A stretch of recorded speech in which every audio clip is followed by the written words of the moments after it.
Écoutez, moi je vous propose une petite visite guidée à Château-Salins. On va commencer par l'église. Il y a justement un relevage de l'orgue qui s'opère depuis 2 semaines et demie.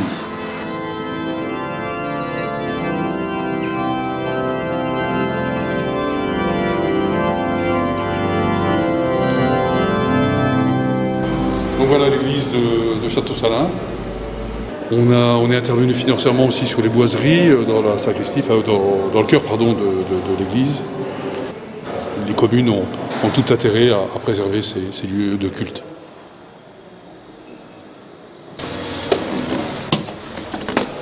Oui, alors là nous sommes à côté de l'orgue de Salival. L'orgue de Salival, c'est un instrument qui a été transféré après la Révolution en 1795 au profit de la commune de Château-Salins, notamment dans son église. C'est le facteur d'orgue Michel Gaillard qui l'a totalement rénové, aussi bien sur son harmonisation, sa sonorité, et ce qu'on peut voir maintenant, un magnifique instrument. Donc effectivement, comme disait Monsieur le maire, donc, un instrument est relevé, comme on dit, tous les 10-15 ans. Du fait de l'empoussièrement avec le temps, la poussière se dépose dans toutes les parties de l'instrument et donc perturbe aussi l'accord de l'instrument. Donc ces 3000 tuyaux, donc vous avez une partie ici, là vous avez ce qu'on appelle le positif de Do. Sur les 3000, là vous en avez à peu près 700 qui sont dans cette partie-là. Et le sommier ont été également nettoyés, contrôlés. On en profite aussi pour contrôler tout le bon fonctionnement de l'instrument. Mais on en a profité également pour faire le nettoyage du buffet que vous êtes en train de voir. Donc le buffet de l'orgue, c'est cette partie de la boiserie, donc, qui est en fait l'habit de l'instrument, pour lui redonner son cachet d'antan. Et là, c'est aussi un ami, un collègue qui a fait ces travaux-là, donc Stéphane Linder, qui est lui artisan d'art. Je suis restaurateur d'art et ici je m'occupe donc de la régénération du vernis ancien du buffet qui était complètement encrassé et fissuré, très terne. Donc ça a consisté en un nettoyage général, suivi d'un décrassage et d'un nettoyage plus poussé dans certaines zones qui étaient plus délicates et complètement blanchies pour récupérer le vernis ancien et lui redonner son aspect originel. Et donc là, je procède aux petites retouches de réintégration qui sont encore à faire sur les bouchages que j'ai effectués dans des zones qui étaient très ouvertes, où le bois a énormément travaillé.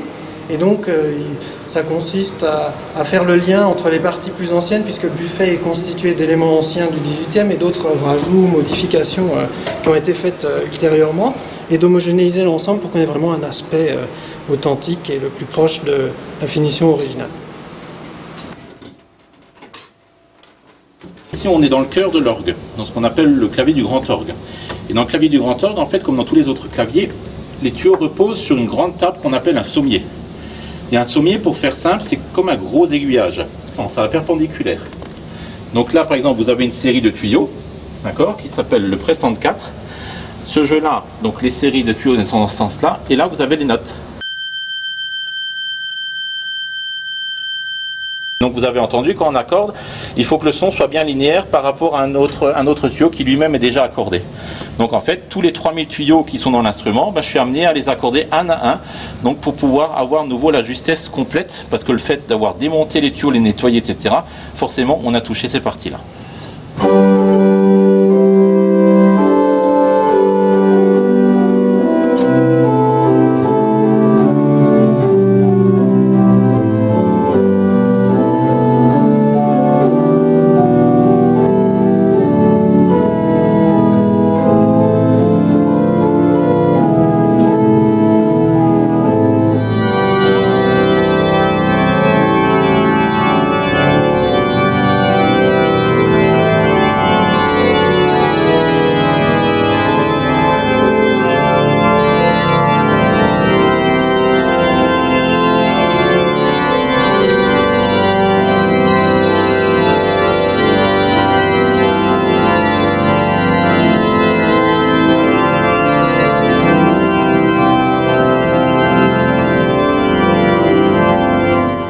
On a été sollicité quand même par une association qui s'appelle les Amis de l'orgue.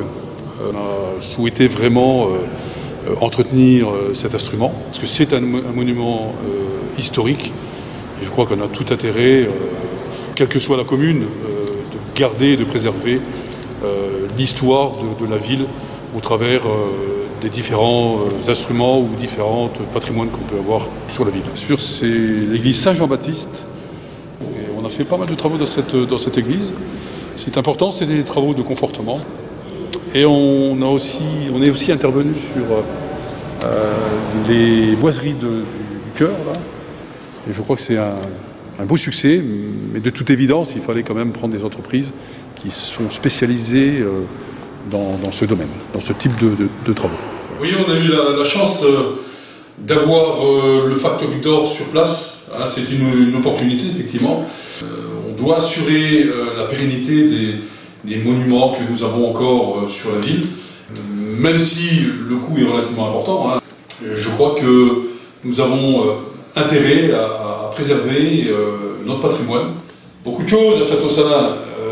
L'année dernière, nous avons investi lourdement pour l'extension de l'hôpital. Alors, pas l'hôpital proprement dit, nous avons préféré investir sur les parkings, hein, 2 parkings de 100 places, de l'ordre de plus de 600 000 €.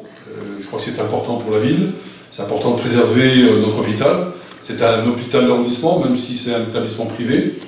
Ce ne sont que des consultations en géologie, gynécologie, cardiologie et bien d'autres spécialités qui sont très prisées, puisque si vous ne consultez pas Château-Salins, vous êtes obligé d'aller soit à Metz ou soit à Nancy. On a vraiment voulu maintenir et préserver l'hôpital de Château-Salins. J'espère vous revoir très prochainement pour une autre visite, pour montrer un peu ce que Château-Salins envisage dans ses perspectives, dans ses projets. On investit lourdement dans les infrastructures routières, l'enfouissement des réseaux. On a investi aussi pour notre jeunesse, on a investi pour nos personnes âgées. Et je crois qu'on a toujours intérêt à garantir une pérennité sur Château-Salins, qui est toujours le chef-lieu de canton du Saône-et-Loire.